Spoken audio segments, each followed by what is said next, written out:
Are we rolling? Yeah. Okay. All right. Do we just want to begin like this? Yeah, I think so. Well, we've started. Do they care? Did you guys want some pomp and thing. circumstance? You guys need some stuff? You know what Ladies the fuck and gentlemen, this is? welcome to the VIP Hangover party at South by So Wasted 2019. That Closed is- caption says muted applause. Yeah. No, I don't know if anybody can tell from the energy of this Muffled podcast, groan. but we've all had a weekend. Yeah. we punched the clock yesterday. Yeah. Yeah. That was a real lowercase woo. But we're here now, and that's all that matters. You've taken us out here to the Wizard Academy. Yeah, I guess we should start there, right? We here we are. We're sitting on the porch. So we did a tour of the 7 Acres Wood, and we talked about what we hope it could eventually be. I feel like like baking a cake. We made all the ingredients, and then it's like, well, I took the liberty of pre-making one of these. Right. And here we are in Wizard Academy to see what we wanted to look Where like. we're headed. Are you going to include the squirrel log flume like they got here? They have a that big needs to water be- storage tank off to the side here. It goes right into a water. That's how we know storage the distillery's out of ideas. When they're like, chapter 977, the squirrel log flume. Fine. Great, Perfect. great. Go. That Anything idea for is press nuts. release. Don't tell the squirrels. So this. Man, there's so much to I don't process. get what the second part. I understand this idea is nuts. That's a pun. Don't tell the squirrels. Because then they'll try to steal the idea. they'll Try to steal it. Because they'll think it's nuts. They love Yeah. nuts. Squirrels do. and then you'll love never nuts. see it Okay. until winter a real when thing. they eat the idea. Yeah. I don't know what's so fucking And then complicated. it's too late. I don't think. What did you miss? What did you miss? It was a perfectly planned, laid out, every piece in its place. Yeah, I mean, the fact that I Yeah, didn't think about them Donnelly. eating the idea, I was like, well, where's my brain? Yeah, I know. This is the kind of intricate joke that you've come to expect from a podcast where everybody's reclining. What's funny is I saw the cameras come out. I was like, oh, I should sit up. Nope. Nah.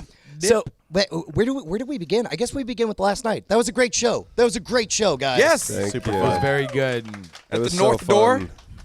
North Door was a great venue. Man, it felt full. It felt awesome. Every single person who got on that stage brought all the energy. Most of all, world champion celebrity Don't Get Brodied winner Bonnie Brushwood. Oh. Yeah. Who's not here. Good. Forget her. Bonnie was amazing, but it took a effort like Bonnie gave to reset expectations after Paul. fucking Holy shoot. the man who's not gonna build for like literally you just walked up, you had like a very kind of subdued energy in line. No. I don't think you guys saw him. As soon as you announced that it was time for Don't Get Brodied, Paul literally ran from the back of the room to the stage to line up. And Paul what was I- going first. Paul was making sure that he was going to be first. Elbowing people out of the way. Well, and it was problematic because I was in that line, and about 2/3 of the way through the story, I saw heads hung low as people got out of line, Yeah, I was one of them. realizing I that was there one of those no people. need. I was like, this is the most successful Brody attempt I've ever seen in my life. I will be in the back. I didn't mean to break the Brody. You didn't though. How long you been sitting on that story? Is that like your go-to at parties? I mean, it's one of my classic Klingon tales. It's the only, as far as I know, KKT. palatable Klingon story he has. yeah. The rest are so blue. It's just. Well, you want to tell one of those now? The rest are just Klingon Well, I fuck mean, fest. I'll put it to you this way, Justin. Yeah. Klingons have redundant organs. Good night. You picture Worf like narrating mid-coitus. He's like a primary organ down, engaging secondary boner. That We must continue to fuck. That was the first We advice divert I ever blood got from the at heart. Dragon Con. First advice I ever got. First year I ever went to Dragon Con. And I was sitting there with somebody that had been a veteran. He's like, first time? And I'm like, yeah. He's like, well, here's the only rule. Don't party with Klingons. And I'm like, wait, what do you mean? Like, is that a joke? And he's like, no. Like, and I look, and this is a man who's Serious. some shit. Never been And more I'm like, serious. why? What's the deal? Like, you're just been in the dressing up. And he's like, it's real to them. So I've stayed away. Well, I mean, it takes a while for them to get into all that makeup. So they are dedicated. They are a dedicated group of people. Go on. What's up, Paul? It's just you're right. It's just it's madness. There's a a whole the Klingon fandom side of Trek. Yeah. Is the craziest. There's the KLI, the Klingon Language Institute, which have made it their mission to continue the work that Mark Okrand began years ago when he created the Klingon language.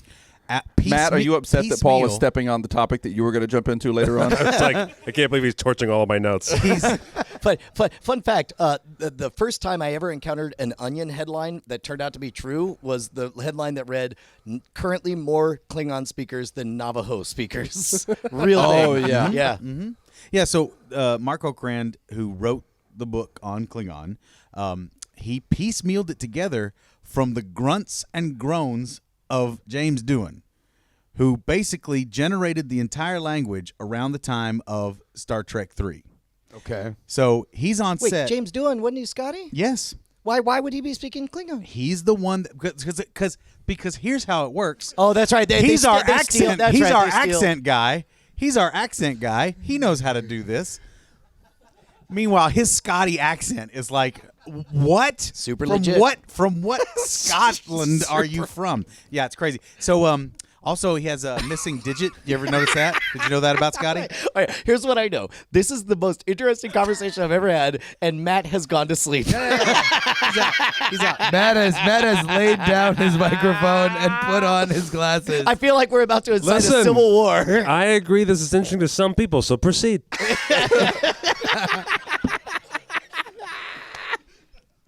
They come into the experience. They're diehard. The Klingon Language Institute guys gave me a huge pamphlet or like a binder of their rest of their work. So you could be better at speaking Klingon. Yes. Did you get better? Hija. Oh, I hate you. All right, so true fact, when you gave your story, did you walk off that stage knowing for a fact that you were going to be the winner? No, He was upset that he did not get to finish he got Brodied. That was a legit Brody. Because like at some point you were just doing a victory lap and we were just like, all right, we're done. We got He the didn't see joke. it that way. That's what I was trying to explain to him. I was like, you had finished the story. No one gets to do that at all. And then Yeah. you went for like a second story that started in a museum that no one cares about. It's like he's the guy that rode the bull until it stopped bucking and then was trying to kick it a few more times. Like, no, do the kicking thing. And then it was like, what? The bar's closed. You know. So that was It Paul. definitely in the room. It felt like amazing story, amazing story, amazing story, amazing story ends. Anyway, 2 weeks later, I was, I think Paul was just never. I don't think he's ever been in a safer space. Right.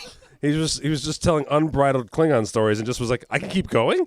Yeah. Like he's just never had that green light in there his we life. go. Yeah, and there's not going to be any sniping or Yeah, any yeah. bullshit from these. That's why I'm two, doing this like- right now. Because now you have other people to have your back. Exactly. Then Matt can fall asleep. I I've won't ruin the deferred. I show. defer. Someone else will keep kicking that conversation along. I'm not good at it.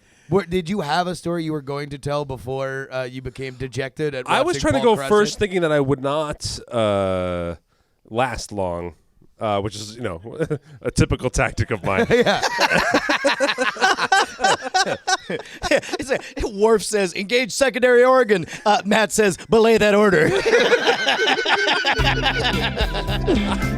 It's time to not last long. I basically my pickup line at the club was like, you can come back here. We can go. You can come right back, and you can leave with someone better by the end of the night. So, okay, don't get Brody, Bonnie. Why did I get Brodied so fast? Was I just bad at telling the story, or did it sound like I was about to tell something bad about Brandt? I don't know. Okay. People audience Brodied you because says- it was funny. Yeah. Okay. Well, Yeah, 'cause, probably right. Theoretically, the way that Don't Get Brodied often happens when we do it with the audience is that periodically you'll get 2 or 3 people that it's funny. They can't get out of the blocks, and you just headshot them immediately. Yes. because Just it's to let funny. everybody know their stakes. Exactly. Yeah. And you can't really do that. I mean, there's a lot of seasoned like storytelling on stage professionals, so it's less likely that they're going to have that happen to them. But also, it's like these are our like friends. Like, I mean, not to say that the people that normally tell the stories aren't, Right. There was a curious melange of like grief and relief in that moment. like just the I guess I don't have to. But on the other hand, I'm like, but it was a good story. So that was interesting to see people who weren't familiar with the format getting Brody and be like, but it's a good story. it's Like, like, you there's should like have in their saved it. hearts, like, I know it's good. I've told this at parties 1,000 times. I know this one is good. We were talking about like on the YouTube channels. YouTube these days rewards get people in, keep them going. If you really do your job, not only will they watch your video, but they'll rewatch it and then watch 17 more hours of YouTube content. Right. And I realized, holy shit. They're playing "Don't Get Brodied" with like with video content. Like if you have 17 minutes that ends with an awesome explosion, you begin with that explosion, cut it off mid-explosion, and then say, "Oh my God, I can't believe that person died." Okay, that buys us 3 minutes. And Oh we're my like, gosh. So you guys Yes. need to invent a thumb that modulates while the video plays On so YouTube. that on YouTube, so that you can watch videos. Hold on. How far off are we from? Imagine. Okay, take something that has value like YouTube Premium. It costs money, Right. And you don't get any ads or whatever. What if they did a version of YouTube Premium that is like, hey, you will get YouTube Premium for free if you just let us turn on your webcam. Oh yeah. Would you do that? For your face. Yeah. So your- to for your watch your reaction? eyes, your dilation. Wait, of course, for your face. I mean, we're Because you're not going to just get faces. okay. All right. You you can can get measure red, my You're going to get a lot more than just faces. You could get RedTube Premium. I don't think you watch. This is what I'm saying. This is what I'm saying. That's a whole different thumbs up, thumbs down. Yeah. Oh, I'm There's erect. value to that oh, as I'm well. soft. I'm soft. Oh, I'm erect. I didn't mean to bring it to a halt with my dick comment. Sorry, I no, apologize, we're all everybody. lost in thought. Yeah, we're just thinking about your dick. I'm wondering at what moment you suddenly hear beep beep boo doo doo doo doo doo doo doo. Well, Nintendo played around last generation during the Wii time. Oh, that's squirrel flume. Squirrel log flume is in full effect right now. It just wrecked. They played around with these heart monitors that you'd wear on your finger. Yeah. And they never released it, but it was they talked about it and they had prototypes. And the idea was like you'd be playing a horror game, and You had to calm yourself down. right, because it would get more intense and more difficult if you weren't able to keep yourself chill. Sure. And so the content Oh, would, wow. would react directly to your It's kind of like physicality. podcasting. Yeah, sure. More intense, more difficult. Oh yeah. It's fine. No, it is. But now you're patronizing. Brian- me. Brian just encountered. Brian just encountered the thing that everyone is so surprised to encounter with Paul.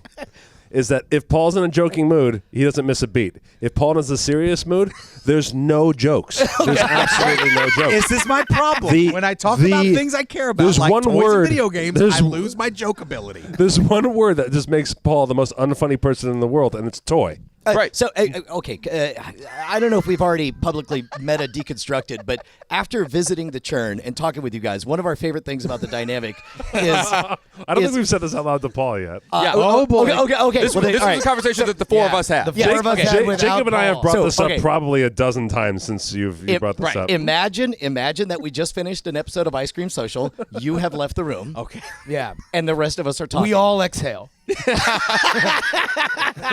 All simultaneously. of our Paul boners start to go down.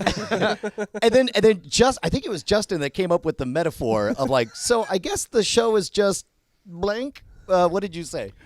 I said that it was all a ritual to try to summon the what looks to be a still idol of some island god of comedy. I believe it was Matt and Jacob cast spells. Attempt to. Like, you guys show up with a giant scroll. Right. Because you've spent all week, right? Well, maybe Compiling notes, this spell will work. trying to awake the comedy golem. Yeah. I'll take comedy Gollum. Yeah. I'll take that. And it's just like pastrami. No. No. No, All right. no. First dates. No. Picture No. Coupon expired. the Spanish galleon arrives. They make it through the jungle. They pull out their cell phones and they scroll and they look at each other like, ready? Okay. Ramen flavors. And they look at each other and like, I don't think it's no. There's a rattling. There's a rattling. Yeah. And then every once in a while, there's like a full hour of improvised songs and 15 separate characters have shown up. All about ramen flavors. All about ramen flavors. And we have no idea why that was successful. Who knows? Nobody knows. He's the comedy Gollum. That's my favorite scene. Is the scene when you're back in the Spanish galleon, going back to Europe, and you're comparing notes. You're like, do we do ramen every week? I mean, it worked today. It won't work tomorrow. Maybe it's a seasonal thing, like during spring. Oh, is- seasoned. The ramen seasoning. There, that's it. Jacob, I'm sorry. I brought up toys. There's no crops this spring. Oh, my wife and children are going to starve. Wait, and by the way, part of the reason that we feel this is because of the very confident posture. Being in the churn is next level because you're seeing. Jacob, of course, has all the virtual nipples to tweak, Right? And Matt has his phone out, is scrolling through everything, but leaned back, beatific and calm, in a sponsored chair, with the microphone pulled to his face sits Paul, who just quietly nods, and he acknowledges, like, you are trying to summon me. I see. Welcome, friends. More Nintendo. And there are times Less Nintendo. Less. where I go to summon the god, and he is looking at his phone. And it's the first 20 minutes of the show, and I'm like, the only person I'm talking to is you. I'm on the other side of the room compiling, scoop mail. And that kind of thing. Jacob's doing the things that he's doing the back end of the show. There's only one person I talk to for the first 20 minutes. And sometimes that topic is not only not going to wake the god, it's not even the god doesn't even know he's being spoken to. Doesn't even acknowledge. It's not even getting him off Twitter. I do want to bring in some of the other guests that we had on the show. Is there any comments you guys had about last night's show? It was so amazing to me that we had such a diverse set of talent doing such diverse things. It was a well put together set. Yeah, right. Top to bottom, it was a really it was a thought out set, or at least it appeared to be a thought out set. I don't know how much thought you guys put into it. It was thought out. But like on paper, it's like hey, big money sponsor. I've got an idea. It's a 3-hour show. It begins with a comedy country group. Great. Who I loved. The Posse. They were great. Were they not great? They were great. My favorite part of that whole experience was getting to be the one to show you guys Guy on a Buffalo the night before, so Right. you knew Yes. what you were in for the entire Oh, time. so good. Followed by a vaguely magic and Vegas culture themed comedy podcast. Followed by hardcore nerdcore rapper talking about raspberry pies. Yeah, well, there was Mata Rogue in between. Yeah. Wait, we should talk about that, no? Yeah. Did you guys enjoy that? That place still smells like vinegar. No, I thought it was great. It felt great at the time. Yeah. No, I loved it. But you almost didn't get to do it. Somebody might have mentioned, so anyway, liquids will be flying all over the place, and then they're like, Fire I'm and sorry, liquids. what? Yeah. So we had a very, very, very helpful and professional engineer there. That was Yes. she was great in terms of making sure everything was fine. She was directing the show with like the music playing in between the acts and rearranging everything. She was fantastic. She was so fantastic that she sniffed out that there was going to be something that involved fire and liquid. And so I get the word from Bryce that like, hey, the cops know about the fire and liquid thing. So just so you know, The fuzz are on to us. You need to get to Brian and Jason and let them know that the cops are on the trail, not the real cops, the engineer lady. And so I go to Brian and I'm like, hey, so you know, they are apparently aware that you were going to do it, and Brian just gives me the, well, you told me, which means this never happened, and I don't know. At which point the cops show right up. Like walking with purpose is the engineer lady saying like, what is all this What's out this here about fire? About fire and liquids. And I was like, oh, well, what have you heard about fire and liquids? 10,000 years ago, man first banged rock together. And it becomes this like this weird negotiation like, well, before I tell you what I'm planning to do, why don't you tell me what you're afraid of? You're I'm getting afraid of this. Liar's poker with the fire. But by the way, this was your job as a fire eater in venues big and small, is that like at some point you had to negotiate. It was somebody's job to tell you, absolutely not, in no way, you're never going to do this here, and it was your job to hey boss your way into actually doing your job that you were paid for. I love the verb form of hey boss so much. Oh, we're and sitting specifically in reference to Brian Brushwood. Brian Brushwood, hey bosses people is, I think, my favorite thing. We were sitting in the green room last night. Justin tells us about this before he told Brian about this. And it was like, yeah, I'm going to let Brian know, and then he's going to hey boss his way out of it. He's got it. It's not an unfamiliar game. So here's the problem. Is that there's what people think is going to happen, and then there's what you're actually going to do. And I figured Torch the whole place. Yeah. I was going to say, how many clubs have you totally great whited? The Smoke on the water. That's not Not great white. I know, but it's a different club that got burned down.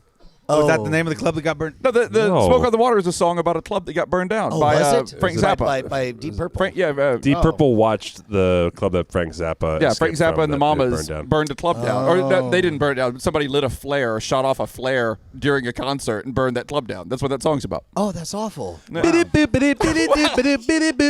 song's called Zappa, and that's a reference to Frank Zappa, who we were just talking about. Oh, cool. Yeah. It's called a pattern. This is a segment I like to call Wikipedia. You know, it's not our worst. Providing audio Wikipedia Yeah. since 19. So here's what I figured out is that in general there are some venues where it will never be an option to eat fire. Great, fine. 5% of them it will never be an option to eat fire no matter what. But the number of venues that are going to hear fire eating and be cool with it is zero ahead of time. Nobody 3 weeks before the show is like, and then the dude's going to have fire everywhere. Nope. And then they're like, that sounds great, right?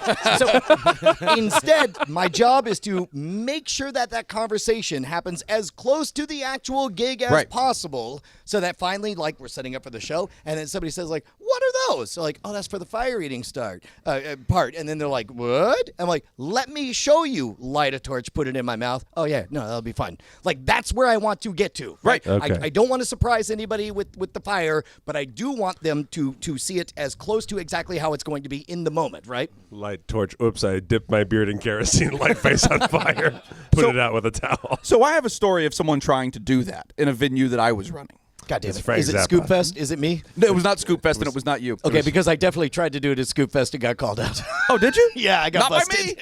by me. Whoa, you got busted at a venue? That was at the space, dude. Yeah. Oh, it was that. Oh, that's fine. Yeah, I'll give a fuck. Yeah, they were the 5%. Yeah, And it makes sense. I mean, your whole city is a tinderbox. That's true. I mean, everybody's getting We laid. still take your side on it anyway. Yeah, I still want to let you do it. No, I was running a venue, and the venue had been rented out to do a pageant. And this young lady comes up. I'm walking around backstage, and I see what I know are a box of torches. We go like, that's a box of torches. What's going on with that box of torches? Because there are a bunch of teenage girls running around here in evening gowns, and that's a box of torches. Turns out one of the girls in evening gowns was going to later on do some fire eating. Thank God. Any other answer to that question is way worse. I know, right? Bunch of teenage girls walking around, and it's like, hey, I'm the pyro guy. Like, thank God it was a contestant. I mean, sure. I thought it was like some sort of virgin sacrifice or something. So she's going to do some fire eating. They get the venue boss over there. They get the pageant boss over there. Everybody gets together. I'm standing there, and they go, "Okay, we need to see you. We need to see you do it. We need to do a little Thank demo." God. Like that. Everybody was being very cool about it. Yeah. Now, people were a little aggravated because this had not been discussed beforehand. But I mean, you know that level of aggravation. That's not a 10. That's all right. So she picks up the torch, puts in a little kerosene or whatever flammable liquid she was using. And she says, "This is the problem. All the problems in the Middle East." And then she ate the fire. Like, this is what I will do if I become. I will eat the Middle East. Now then, what happened when she did the demo? Did it go poorly? Are we She on to- is lit multiple her choice? hair on fire. Oh, God damn, your hair's on fire. You guys all remember that bald Miss Teen USA? That's her. It was fake hair. She was able to take the weave out and do the pageant and everything. She did not do the fire eating. Yeah, smart move. Yeah, Smart move. we're like, no, that's a solid no. I mean, right. Yeah. No, that's good. That is a good and just. I mean, to be honest, I would love it if every single venue required, like, don't tell me about what you're going to do. Like, do the actual thing Show in me. the actual clothes in the actual place. Right, and that was her mistake. Is she was doing it like in her evening wear. This is what I love. She didn't get into the correct outfit. I don't know that they're a thing anymore, but in the 90s, one way to see emerging artists in magic was at magic competitions. And it was an unbelievably delicious parade of people who had clearly practiced with no actual audience in their living room Right. and were competing, performing these acts for the first time in the actual situations Sure. where props are falling over. They clearly have never had, the extra 3 steps it takes to pick up the whatever makes it just the right amount of awkward. Right. I They used don't know to- how the lighting's going to work. No, they're Yeah. blinded. They don't see it. Yeah. Yeah. Anyway, magic competitions. R.I.P. Well, I mean, they still exist, don't they? A little show called Fool Us. Oh, shit.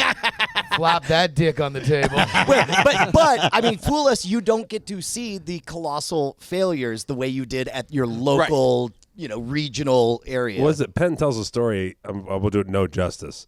Of being at a magic competition early in the morning, and it's like a formality, and the young kids are going, and everyone's kind of strolling around. Early in the morning is all you need to know. And someone's doing a dove pan act. Yep.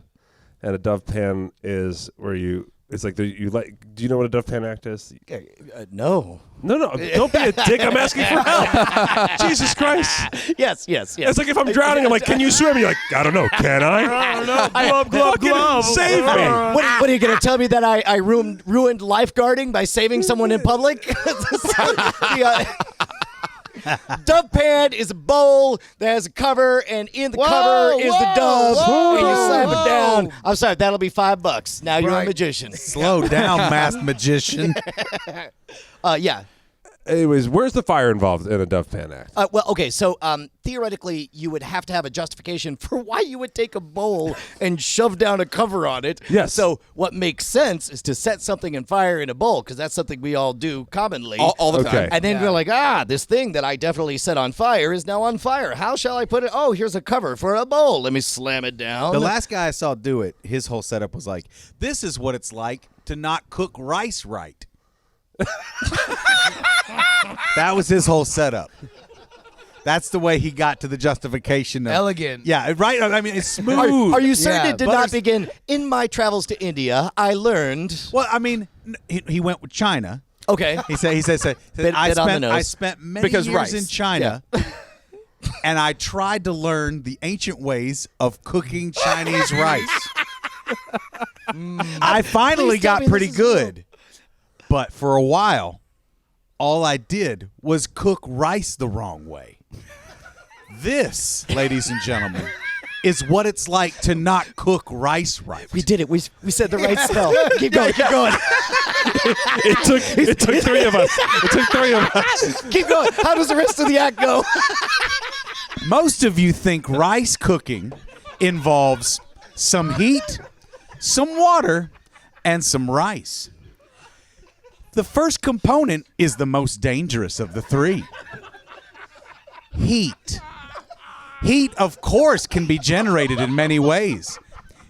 You can simply rub your hands together, and there's some heat, but it's not quite enough to cook rice right. You can use fire, but this is where the danger comes.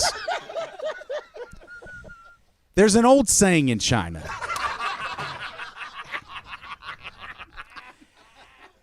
When a problem is exacerbated and you've given no help through your bit of advice, they say, well, you're just throwing rice on a fire.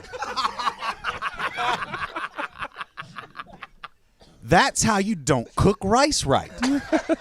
You know, when you shared your spell theory with Jacob and I, we did not share it with Paul for one reason, which was one, he might think it's funny, but in truth, you also might just destroy our podcast. You might just ruin it completely. But this bit has only just make me wipe my brow a little bit. Like, There will be good. more ice cream social. Oh, of the good. show is not Yeah. invalidated by pointing out the structure. Now that the idol is self-aware, it was really, oh no, you know. By the way, Paul, since now this has become a new thing where you all need to become magicians at this stage in your careers, I would love to see you do a set of just reading verbatim Patter. the shitty pattern that comes with magic tricks. Yeah, that'd be just good. your delivery. All right. It's so Scoops, fun. Scoops, everybody find your old magic kit from when you were 12. Yeah. Get that pattern, take those screenshots, send it into Scoop Mail. Yeah. I would just love for you, and then everyone starts with "in my travels in another country." Well, that was the thing. Is like we. Magicians are well-traveled people, apparently. I came know. with a joke that I wasn't sure if it was a magician's joke or a joke. So the thing to make fun of is that magicians always, you know, like when I was a kid, I always drank milk, and then you pull out milk and do a trick with milk, kind of thing, right? So I thought about That is also what magicians would consider a joke. When I was a kid, Yes. I was part cow. I could generate this fluid from my own body. I simply lost that ability as I aged, but I haven't lost my addiction to it. Yes, drinking your own milk is odd. But what's odder? Drinking the milk of another creature? Because that's what we do. Not only drink the milk of another creature outside of the species. No other creatures do that. This is the best Do you magic see? competition I've ever gone to. Do you ever see scorpions suckling at a snake? No. And do you know why? Because that's weird. Yet we think it's commonplace and everyday to go and suck on a cow. I swear to God, I want somebody to enter a local magic competition and never get around to doing a trick. just pattern, just big old ring. The worst pattern in the world. We got your submission for Paul Mattingly with the milk trick. I got through 15 minutes of his YouTube clip. It cut off. And my computer battery died. Oh my God. It was so great because that bit started out as this bizarre Cronenberg trans-species tale and then just ended in a PETA rant about why milk is unethical. Yep. Not even unethical, just odd. Just burying the lead. This man used to drink his own teat. He didn't say it came from his teeth. So this is the setup I want to He do. said his body generated milk. Armpit. Like a manatee. Like a manatee. I have a lot to think about. So, Brushman, gotta- you tell me. All right. Actually, well, both of you. You tell me magic joke or real joke. All right, go. Okay. When I was a kid, I loved playing with fire. So in prison, I learned how to do card tricks. Real joke. Real That's joke. a real Real joke. joke? Okay, good. That's good. That's good. I thought that'd be a really funny setup to do a card trick. No, that's too good. You should not sully that joke with a magic trick. My takeaways for us is definitely the one is that references are not jokes. Right. Nope. People think references are jokes. Yeah. That's a problem. Oh, and man, two, could you talk to the writers of Captain Marvel? That would be great. Oh, snap. Gauntlet laid. Slap. So is that What kind of gauntlet? Was it a 1990s gauntlet? Was that the problem? Because it was just all 95 fruit roll-ups, smack you in the face bullshit? That was Just the problem. constantly, When there was just constant 95 gushers fruit and, roll-ups, and gushers. self-inflatable shoes and bullshit. Yes. All right, cool. That's a damn shame. My shoes have never been pumped properly since then. No, to be honest, I don't know. Those they certainly existed. Those were not the problem with Captain Marvel. You sound Justin is. You seem conflicted. That's what I'm confused about your emotion here. No, he seems politic, is what he's being. Oh yeah, I'm not what- here for that smoke. I don't want to be on, because you talk about this stuff now, and it's like everyone's having a different conversation, Right. and it's like if you say Captain Marvel was a bad movie, which I would never say publicly, that it's horrendous, just boring, very bad. Wouldn't say it. I would not say that publicly. No. That's No. not something that I would want on the record. Right. That being said, everybody, if you say it's bad, then it's like, oh, well, you don't like female-led superhero movies, and Right. look, there's a vocal contingent that want to make it about some other kind of culture war thing. I don't want to be on either side of that turf war, and so I'll just not say publicly that the movie was very, very bad. Never will those words come out of my mouth. Good. Thank you for clearing that up for us. Yeah. That's So if by that you mean conflicted, yes. Did you see it with your wife? Yes. Did you like the movie? Did she like it?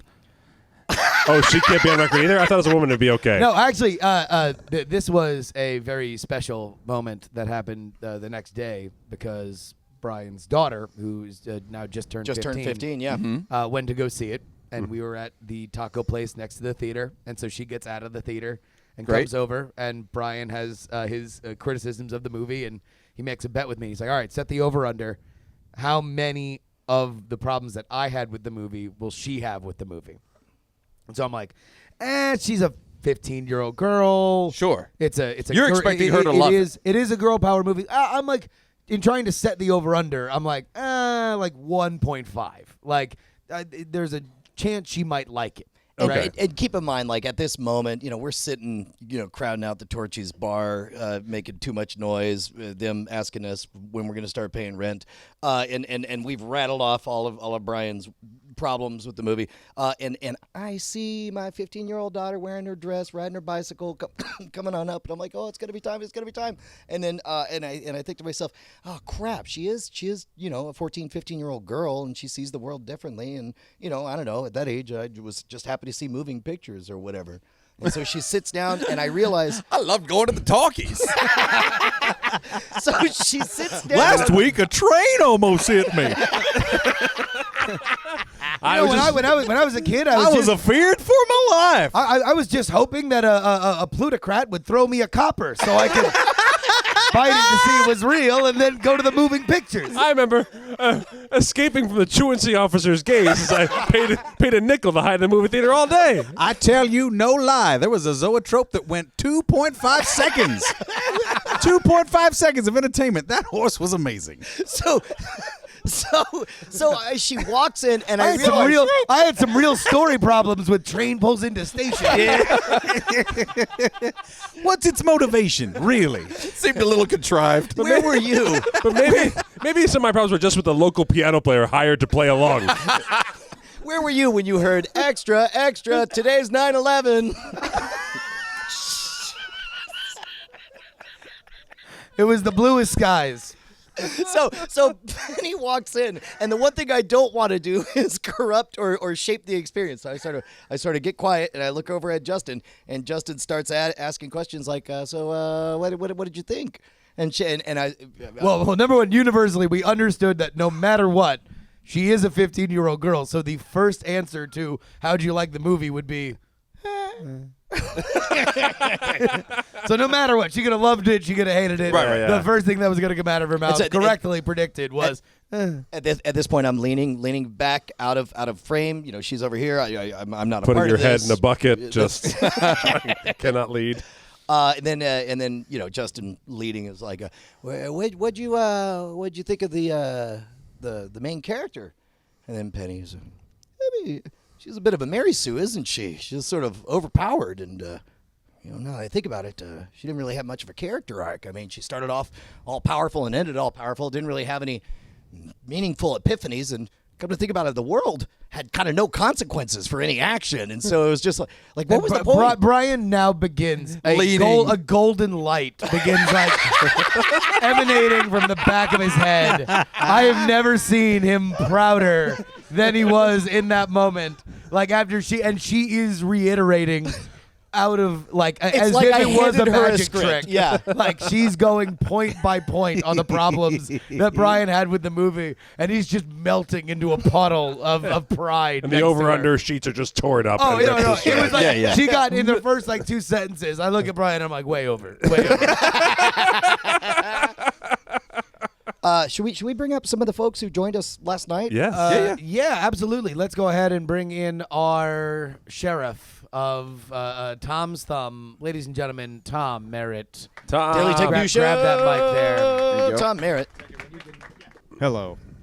Hi, Tom. Hi, Justin. You've been to the majority of our South by shows, right? I have indeed. Yeah. How did this one stack up? Best yet.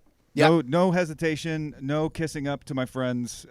Killer. Like, just amazing. Well planned, which is a huge surprise to me. I mean, that really is the upset. The upset was that this had any foresight put into Yeah. it, considering normally these shows are on one part is necessity that we would never have a venue until 2 weeks before Right, Oh, right. the show, because every bar in Austin Yeah, assumes. No, seriously. Like, I told these guys I was coming out a month before, and they're like, "Why didn't you tell us earlier?" I'm like, "Because you usually don't have anything planned until 2 weeks before." Accurate.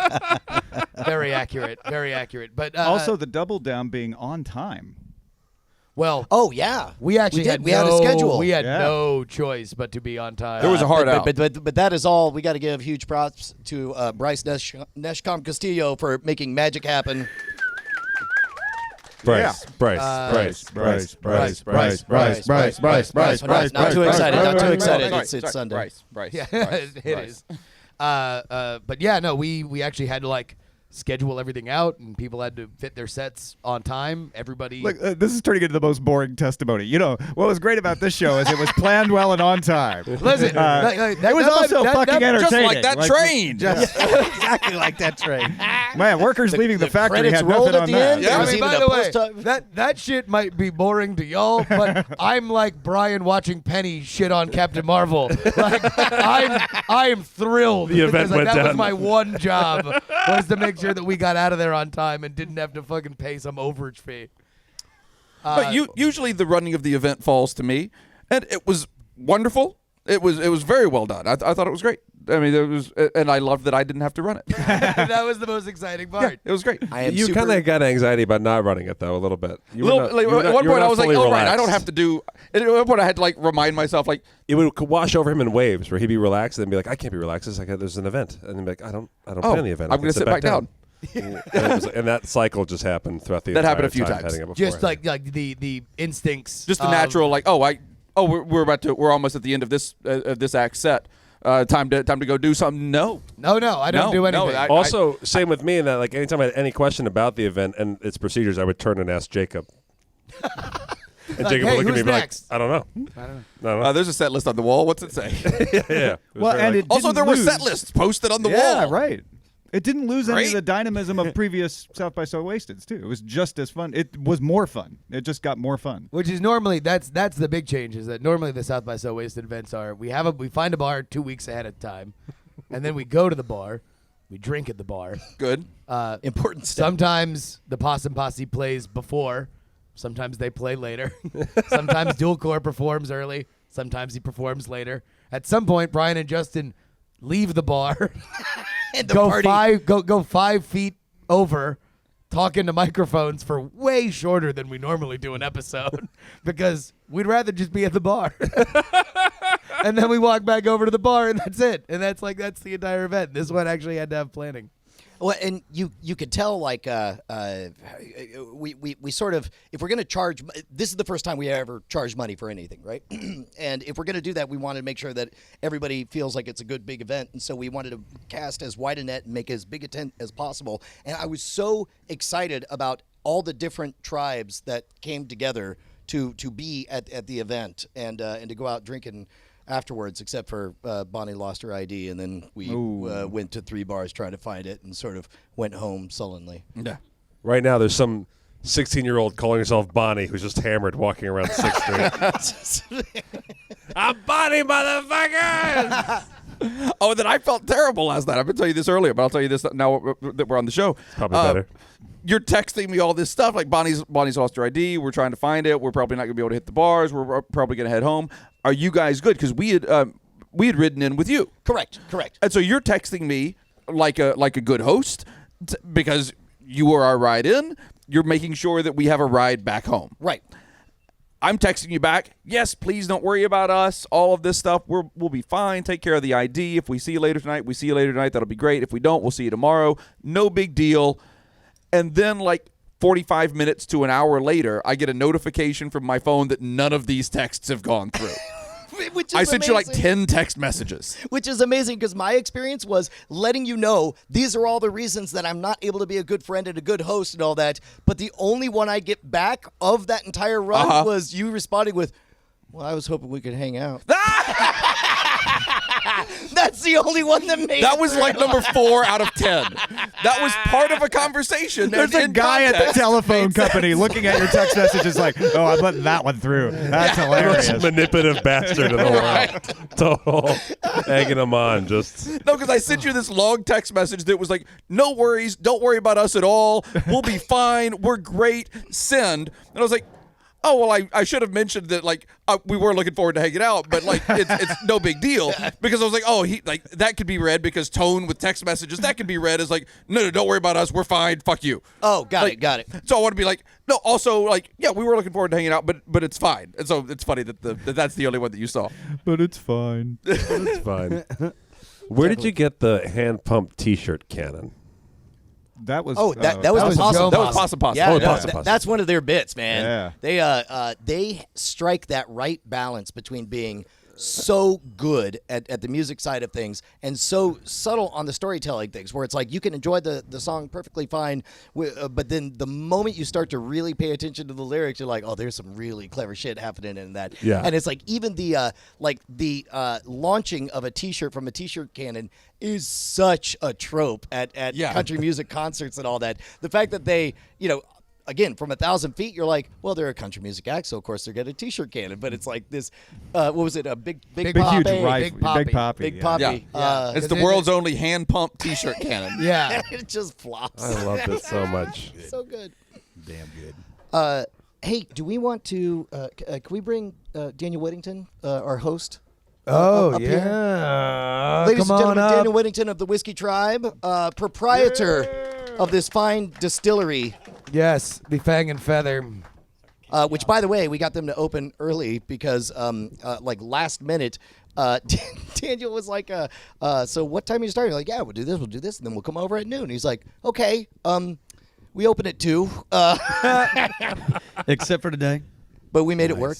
So I've had to explain individually to everybody here what the Wizard Academy is and what the Fang and Feather Distillery is. You probably have a whole shtick for this that you share. So there's a Quidditch field behind the tower, and yeah, everyone gets a wand. That was expected more from that, was it? It's been a long week. Again, lowercase woo. Yeah. So the Wizard Academy is a business school for independent entrepreneurs. That's the short version. Right? There you go. A lot Closed less captioning. applause than Mocking close. everybody just get disappointed they're not getting wands. Yeah. Yeah. Yeah. One guy's like, shit. I like entrepreneurship. Well, all entrepreneurs get wands. That's true. Everyone knows Eventually. that at Sure. entrepreneur school. So that's the nonprofit side of the property. We do 2 to 3 classes a month there. People fly in, stay on campus, hang out with us. We open wine at 8:30 in the morning. We call it Purple Coffee because it makes us all feel better. And then we go from there. This is the for-profit side of the property. We founded this distillery as a part of our Whiskey Tribe community and became the world's first crowdsourced whiskey distillery. So we were not planning on building this like this. It was just going to be a functional student space because we founded a whiskey sommelier school at Wizard Academy. Great. Because why not? Yeah. Yeah. And so this was just going to be like a workshop for the students. and then the channel grew, and then the tribe took over, and then we started a Patreon, and that sort of got way out of control, and we needed to figure out, well, what are we going to actually all do together? And so we decided, well, let's all do a distillery together, and this is it. Wow. That's So the short version. The Yeah. only so we wanted Rex and Daniel to come join us and be on stage, and Rex is like, what are we gonna do? And I'm like, I don't know, we'll figure it out. And so like, you guys will be prize bearers or whatever, and it seemed like a clever idea at the time. It's like, well, you guys have a bunch of rare whiskeys that are worth a lot of money in the whiskey vault. Maybe you could give a first, second, and third prize for whatever competition is or whatever. And I thought you guys did great. I thought that everything went famously.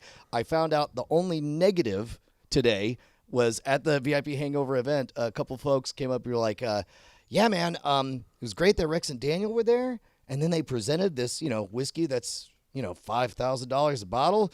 Then they gave it to someone for telling a story, and then they just gulp.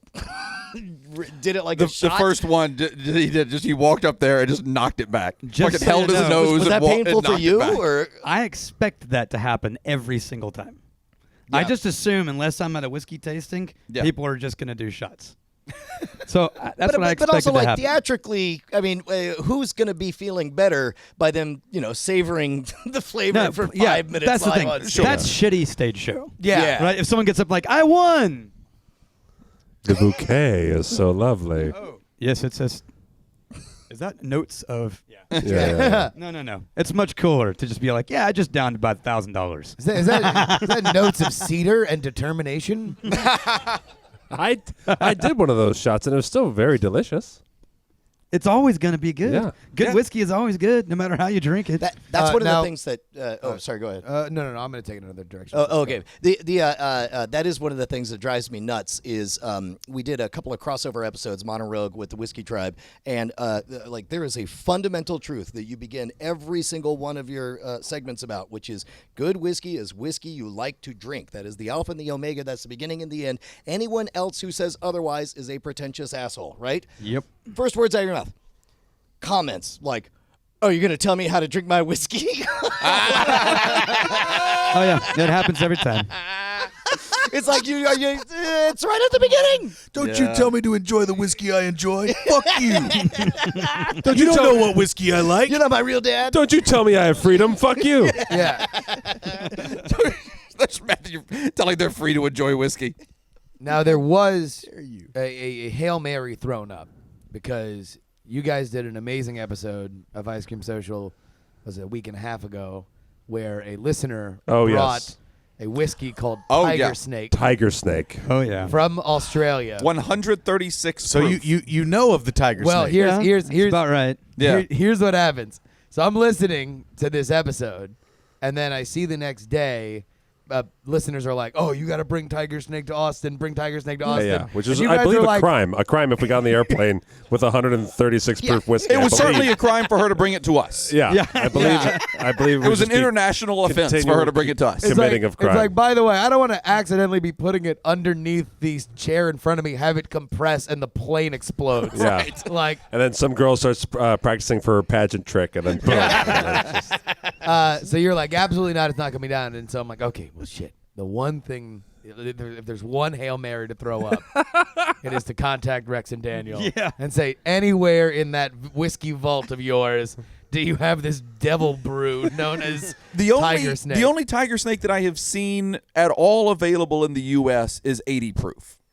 Or 80 or 85, somewhere in that neighborhood. More of a normal whiskey proof. Yeah. And yes, I've not seen the high Which is more octane like stuff. kitten snake whiskey than Right. tiger snake whiskey. But unfortunately, there was Kitten no lizard, whiskey snake. pussy snake. at the No, end. no, Yeah. there's no. No tiger snake. There's rather. no tiger snake. Good. It's fine. Now I could have brought you a rattlesnake whiskey. Yeah. I've had rattlesnake whiskey. No, but Not this one. round. Oh, excuse me. This no. was okay. So we Are we having like a whiskey dick contest? I didn't realize we were, but apparently we are. no. I'm gonna whip out my whiskey dick just enough to win. Yeah, Did you guys ever drink this? Oh yeah. Oh Jesus So Christ. 2 Okay, years ago, I killed a rattlesnake right over there, Oh. which I don't normally. I just kind of move them to somewhere else. But it was right by like the bride changing room. That's sort of a problem. So I killed it, but it didn't. I killed it, and it looked fine. Like I didn't cut its head off. I crushed it. No, with a it rock. looked fine. It looked fine. And so I thought, now I now have a 2-foot rattlesnake. Come that on, looks Jacob. fine. Fuck that dead snake. Yeah. Excuse me, I'm not an animal. Yeah. You ruined some Disney fairy tale that was taking place. Oh, yeah. Some demon came in as a snake to interrupt a wedding. Nope. And Yeah, that was took a Smash. left turn. Like, well, and end of story. That snake was a prince. And they got married, and it all went fine. No one slept for a millennium or anything like that. So, and then somewhere there's a demon going, "Shit, I didn't see that coming." So we now had a 2-foot rattlesnake and nothing to do with it. And I thought, up in the vault, I have an empty crystal. A bottle what used to hold Macallan M, which was an $8,000 bottle of whiskey. What should we do with that? Like, Jacob right now was like slower, smokier voice.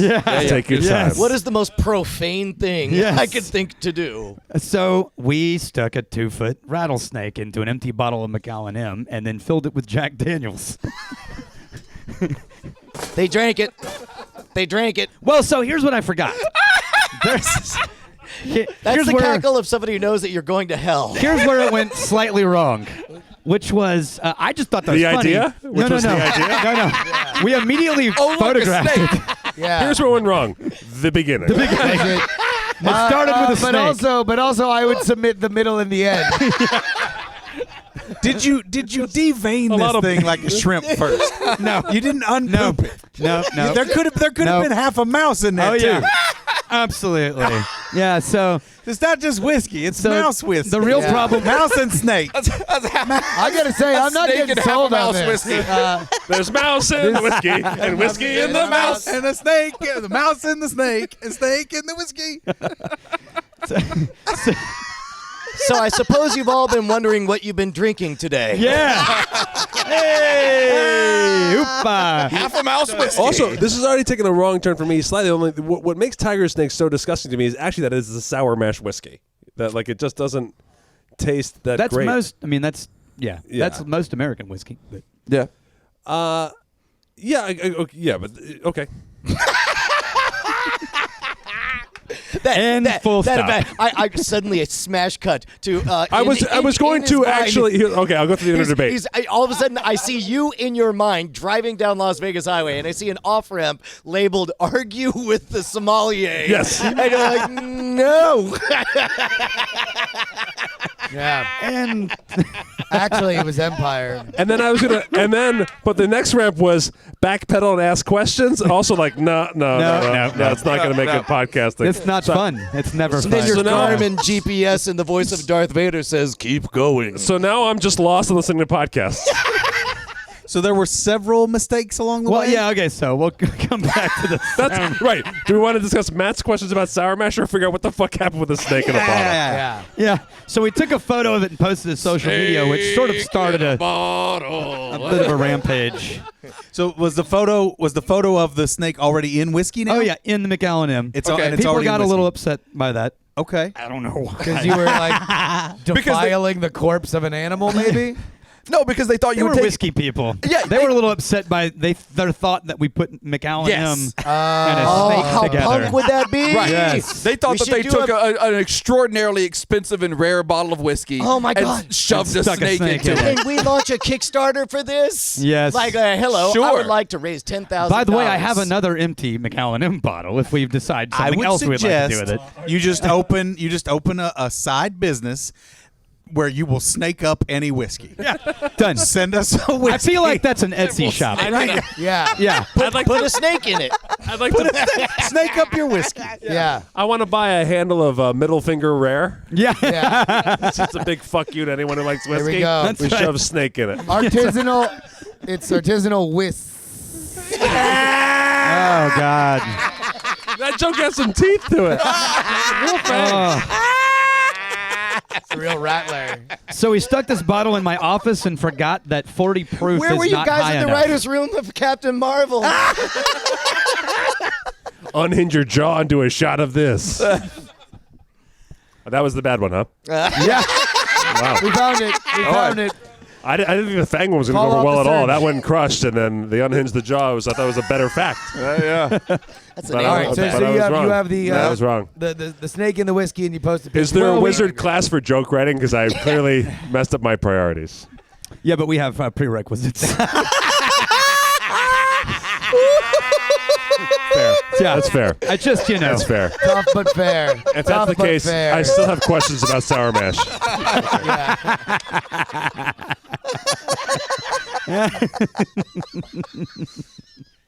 Oh, So the anyway. whiskey people, they were upset. Yeah, well, they were upset. Yeah. So but what I forgot after we left the bottle in my office over the weekend was 40% alcohol is not high enough to keep a dead animal from coming apart. Decomposing. And Jack Daniels is only 80 proof. Okay. So I get in my office on Monday. You would think. I have thoughts. Did it smell like Long John Silver's It when you smelled got in there? interesting. Yeah. Yeah. Okay. It's more like biscuits. an old Red Lobster. Clearly, like when they still had carpet on the floor instead of the hardwood, It's a Red Lobster that forgot to pay the why? air conditioning bill. Yeah, yeah. I'm coming into work, and why am I remembering Dad's worst birthday? Exactly. I remember this You're back. time. Which reminds me, I once won a competition at school, and the gift was to go to Red Lobster with the principal. What the fuck is that? That's a creepy gift, is what Yeah. that is. I only just now remembered that. Son of a bitch. Yeah. Repressed Did you memory. do it? Did you go? I didn't think I had a choice. Listen. What you're did gonna- he you're- order? You're going to learn all about it in the new HBO documentary, Leaving Red Lobster. That's right. Oh, God. So like this What is parents let happening. their kid go to Red Lobster with their principal? Supervised? No, there was another student, too. I remember. Anyway. I remember your solution was once it started stinking and was awful, to take it out of your office all the way To the front corner door. Yeah. of the front door of the office And leave it there. for 6 fucking weeks. No, for 6 months it sat there. Okay. Yeah, Because it's aged, Brian. Yeah. Because the aging process. You obviously don't understand whiskey. That's how this works. It's called Sour Mash. I knew I didn't like it. Yeah. No, what happened was, and it started to stink, our friend, the writer, Chris Maddock, who's also sort of our own personal Hunter S. Thompson, came into my office, and he's like, what are you going to do with it?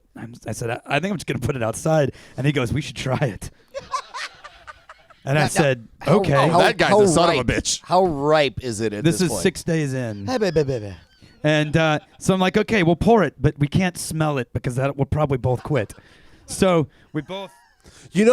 Listen, I know you're the whiskey expert, but like the reason why we recoil from odors and tastes is so that we don't kill ourselves. Yes. That's a human thing. That is sort of the science of it. So if you're like, Yeah. let's prevent our instinct to live from preventing us from eating this. Because I don't see how this could possibly go wrong. So in the pour, are you getting particulate matter? Oh, yeah. Oh. It was cloudy. No! Because there's mouse in there. So, yeah. By the way, It's half a mouse. for the mouse in audio there. listeners, the Overcast guys have just parted as if God's saying, okay, well, now this shit's getting interesting. Particulate, you say. That's God calling it. Jesus, get over here. Fucking, you never saw this coming. listening. Do you see why I did this? Go on. Look. No, if it's my God, he's saying, he did what to McAllen M? Well, All right. and it was delicious, and they all lived happily ever after. No, we both drank it, both recoiled, both had a moment. And then all of a sudden, simultaneously, it occurs to me, I just drank dead stink whiskey, and it occurs to Chris Maddock that he lives alone. And he says, wait a minute, man. We're both going home, but you have a family. And if shit goes wrong, they can take you to the hospital. I live alone. So it's his idea to do it, and then he starts freaking out. Yeah, he's like, if something goes wrong with you, you better come fucking find me.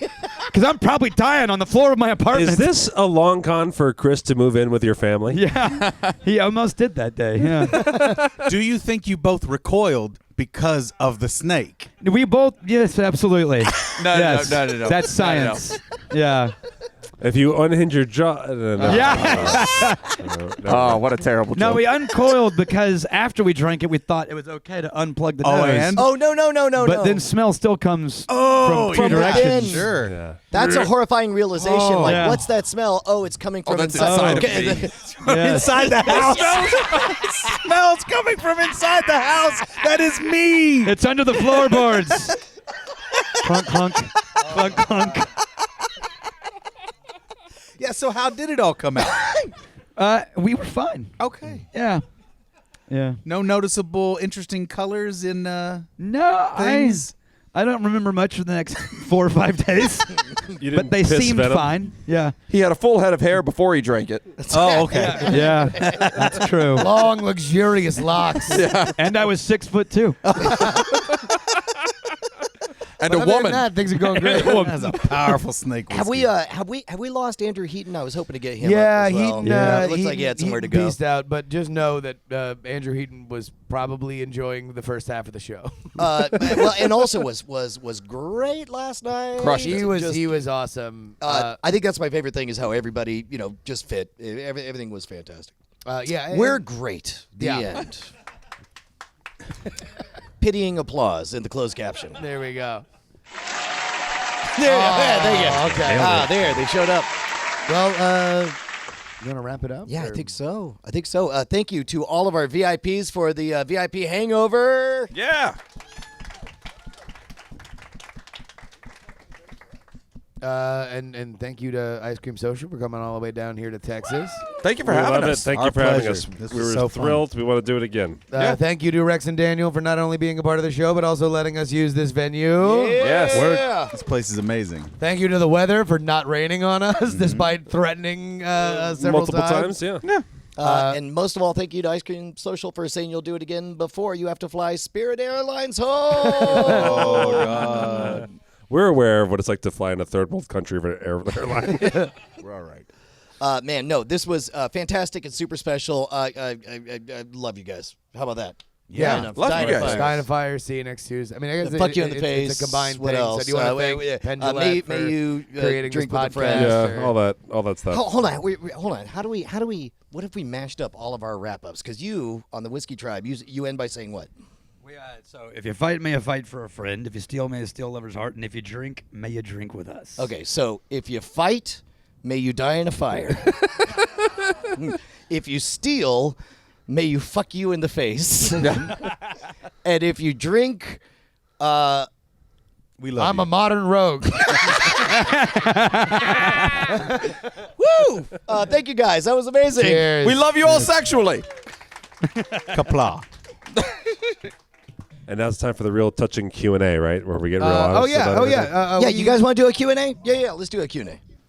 Ladies and gentlemen, this 15 minutes of all the Q's and all the A's as fast as we can, and go. Laws or logic to be damned. If there was a service or product you would make, what would it be? Magic. Duh. a product or service. That I would make. Actually, you want to know what I had a thing? This is very boring, but it's a real idea. All right, go. An on-demand print service, like Uber for like I just need to print this shit out. Like how many times have you just been like on the road or doing some stuff, and like you really just need like one thing? Why do I even have a printer? It's like it's always Exactly. clogged and the shower heads are full. Just text a PDF to somebody and have some unemployed guy bring it to you. Yes. Well, then you wouldn't be unemployed. He will be the moment he delivers gig it. economy. Yeah, an Office Max courier. I like that answer. Yeah, I like it. Do you guys have a most important karaoke song? Most important? I mean, Oh my. I do. Yeah, Brian. But that was one that I self-selected a long time ago. Look, it's if I could, I would hop in a time machine coming from 1982, warning to people of the evils of Japanese manufacturing, and it'd be a little song by Styx called "Mr. Roboto." No, he's very, very good at Mr. Roboto. I'm Fly a me to the hungry. moon. I'm a hungry like the wolf guy. Oh, Are you? really? Yeah, and then when during the breakdown, I warn everyone in the bar that I'm about to turn into a werewolf and that they're all in danger. I like Courtesy of the Red, White, and Blue, which is Toby Keith's song about 9/11. It's not a joke.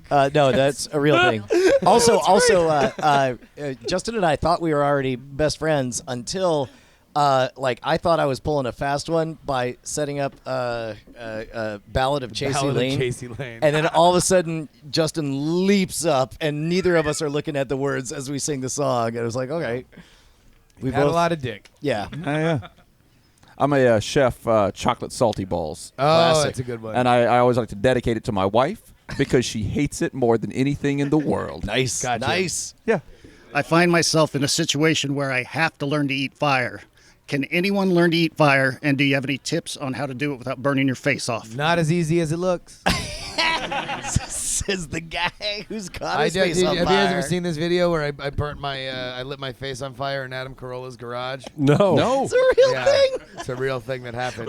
We go on Adam Carolla's podcast. We talk about, I don't know, magic. I think there was some David Copperfield gossip at the time. And then he's like, well, we like to do a little extra thing called Adam's Garage. Like, what is it? It's like, we shoot something extra in Adam's garage. And it's like, well, I got these torches. You want to learn to eat fire? Well, yeah. Well, first Brian's like, "Oh, cool. I'll teach Adam Carolla how to eat fire." And they're like, "Oh, Adam doesn't appear in Adam's garage.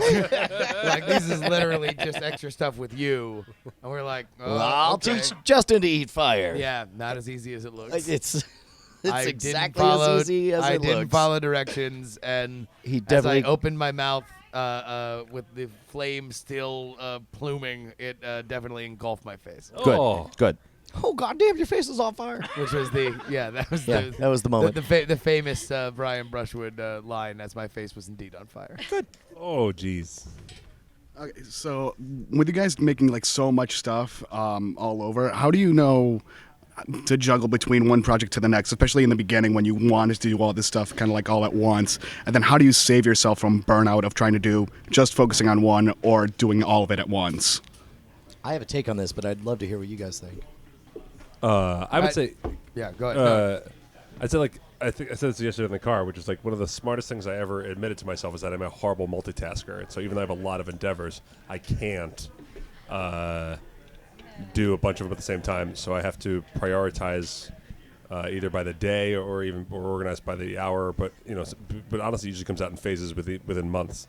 But that also then negates the side effect, which is you end up not getting burnt out because you are immediately always shifting gears and putting your focus on the next thing. But yeah, you have to shorten the goalposts on all your projects so that you can get to certain places and then move on and shift gears to another project, get that goalpost, then move back, that kind of stuff. I found a day job that is within the realm of what I like to do, but is still easy enough that it's not going to cause me any outside stress. When that job is over, I can do anything else that I want with whatever limited free time I still have, so I don't have to think about that job, and I can even sometimes do work on outside projects during that job. So that's it. I'm pretty good at prioritizing stuff, and for my own sanity, I have to look at every project as though it's its own little thing. It's its own little world, and that way that's very achievable. So every little piece is a very achievable thing, but the big piece is tough and hard to get to, and so I don't even look at that part. I'm just looking at here's step 1, here's step 2, here's step 3, here's step 4, here's step 5, and by the time I get to step 10, I've done the big thing. But I'm not worried about that because I can't do the big thing, but I can do all those little things leading up to it. Step 3, profit. Step 3, profit. Yeah, I think about it like in terms of current Brian, future Brian, and then current Brian shaking his fist at past Brian. So it's like can I constantly be thinking about Night Attack all week? Nope, but I can promise myself that I'll think about it for 4 hours on Tuesday nights, and if it's Tuesday at 4 o'clock, then I know it's time to start thinking about Night Attack. Right. And if along the way I stumble across something, I'll not hold it in my mind because I ain't got that kind of real estate. Instead, I'll send myself a note to know that that at this time, at this place, future Brian, you ought to handle that. Yeah, I think the one thing I know I can't do is talk about things that I want to do, because then I stop doing it immediately. I get that feedback of people being like, "Oh, that's awesome," and then I just don't do what I should. And so there's that, and then also just assume that there is no end. Like literally focus on the process. Yeah, Right. yeah. And There's no point of arrival. On the engine. There is no product. There's only engines. That's build it, build yes. engines that can run and figure out what fuel fuels the engine. For example, every Tuesday, I know that the fuel of whatever happened that week will fuel the engine of Night Attack. But if you think about it as a product, which is what the Magic Show is, like I worked very hard to build a product, and it's like, well, fuck, what do I do with that? I showed it to somebody, and then if I try to show it again, they'll be like, yeah, we watched it. We saw that. Right. All right, I'm going to steal mine from another podcast. I apologize. You're all creative types. So was there a time in your life where your career, where things were at their absolute worst? And how did you keep going? Define worst. Yeah. Just where you thought there was no way out. There was no way beyond. I mean, I've only recently begun to talk about it, but I was quasi-suicidal at the height of my career. You would think that the worst is defined by when things are the hardest, but what I discovered is when they're the hardest is when you derive the most joy from even the most insignificant. I performed a community college show for 9 people, and I felt like I'd conquered the world. I hit 1 million subscribers and had a show on Nat Geo, and I casually had fleeting thoughts of killing myself. So hardest, I mean, they're like, it's the lens through which you view it. For example, let me describe a week in which you have to appear in 5 cities and 5 states doing a show, and you never get more than 3.5 hours of sleep in a row. Is that a good week or a bad week? Also, you're in crippling debt and you're barely making a dent in it. Good week or bad week? I think it's important to define the lens through which you see it, because it felt like a very good week at that time. Although I don't want to go back there. That's hard. Right. Also, I mean, I've had times in my life where I had no job, or a $10 an hour job, and I'm making a couple $100 a week or whatever, and my bills are more than that. But I also don't really know how to do anything else, and so there wasn't a question of oh boy, I better do this other thing that I know how to do, because that other thing doesn't exist. So it's just keep plugging away at it. No, now here's the thing. Just have to keep going. Yeah, I don't know if I had any specific thing. Although, I mean, definitely when I've had like falling outs in the creative world, those are always the hardest. Because like talk about engines that you have, those are like those are the most damaging to that productivity chain, is to doubt that you are of worth to that. Yeah. So it's like as trite and as stupid as it is, of like, oh, I got kicked out of my sketch comedy group, but like that that is still the shit that I would like definitely literally a spite book a show later this year to to be I don't know punching people that did a thing 10 years ago. And I would bet we've all had the imposter syndrome at times in our lives, or currently, where it's like, I shouldn't be doing this, and somebody's going to find out that I shouldn't be doing this at some point, and now I'm not going to be able to do this anymore. Yeah. Yeah. Quick side note, like as I enter deeper into my 40s, I realize like that a good fuel to prevent imposter syndrome from getting you is to just say, yeah, I'm a total piece of shit. I'm a total piece of shit. And then you're invulnerable as long as you keep saying that. But that shit hollows you out from the inside, and it's not sustainable. And at some point, like, you can say I'm a total piece of shit when you're by yourself performing on the street or whatever, and it's like nobody can have anything on you. But for me, especially, like, we spent the day, taking a look at this cult compound, and behind all of it is trying to build something that'll provide value for everybody who's on the team. And it's like, oh wait, those thoughts are incompatible. Yes, I could say I'm a total piece of shit, and that makes me immune to your judgment on the street corners I perform, but I can't say I'm a total piece of shit and also be a boss who's trying to inspire a team, and being somebody who's trying to solicit advertisers and all that stuff to build an organization. Right. Okay, would Paul, would you ever go back to being a Klingon? And two, in a second. Two. Now, if you're asking, if you could be any other Star Trek or cosplay character, who would they be? Oh, great question. That's a great question. Yes, I would return to that life, especially given what I'm doing right now. Yeah, I would trade that up. I would trade that up. But not quite a rich cinematic universe in the same way that not exactly. No, he means this question and answer session. He means literally right now. Yeah, I would do that. And then if I like had my druthers of like anything, boy, that's like just He-Man. He would dress as He-Man every day. Well, you know what? No, I would if you said cosplay, and Yeah. I've always had a vision in my head of putting together a really choice Ram Man outfit. Oh wow. Yep. Deep cut. Because if you knew Paul in college, you knew he was a Ram Man. Yeah. All right, we have about 3 minutes left, so let's go rapid fire. All right, shoot. So not to cast any shadow on the Klingon talk and all that, but to bring Cast back kind of away. where we were before. Imagine you're back to day 2, of your career of doing what you do. What would you say to you day 2 from now? Keep plugging. Yeah. Celebrities matter a lot less, and celebrity matters a lot less than you think it does. That was a big mistake we made in probably the first year of podcasting. We knew we weren't celebrities, and we spent a lot of time trying to think if we could get good interviews or big interviews and trying to call in favors and stuff. We were going to spend money on we were going to crowdfund money for an LA publicist, spend a week in LA trying to get the most high-profile guests possible. Mm-hmm.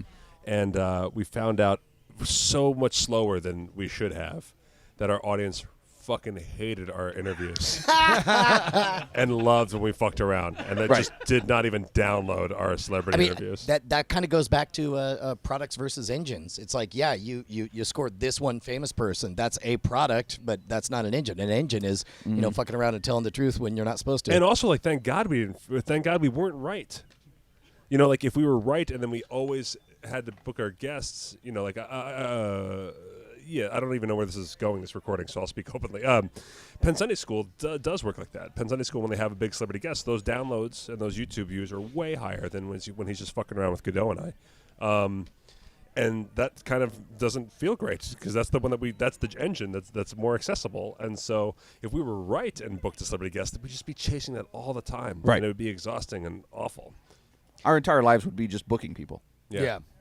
Yeah, there's a book, Start With Why, that talks about that, where it's sometimes you chase the artifacts that will cause a short-term spike in your numbers, and you'll say oh my God, what caused that spike? Do more of that. And what you end up is this ramshackle clockwork Rube Goldberg set of things designed to manipulate. You end up with clickbait headlines and numbers in the titles and all that shit, and you can't do anything else but that, because you never had a core idea of what you're about and what people are drawn to, and instead you're just chasing the infrastructure. When we used to broadcast the bucket shows on Periscope, one of us, I don't even know who did it, one of us mistyped something on the description one night, and it turned into a Russian word, and that Russian word was like a catchphrase for how to save money. It was like a money saving program word in Russian. A weird Russian word. Yeah. And all of a sudden, we had 30,000 views. Holy cow.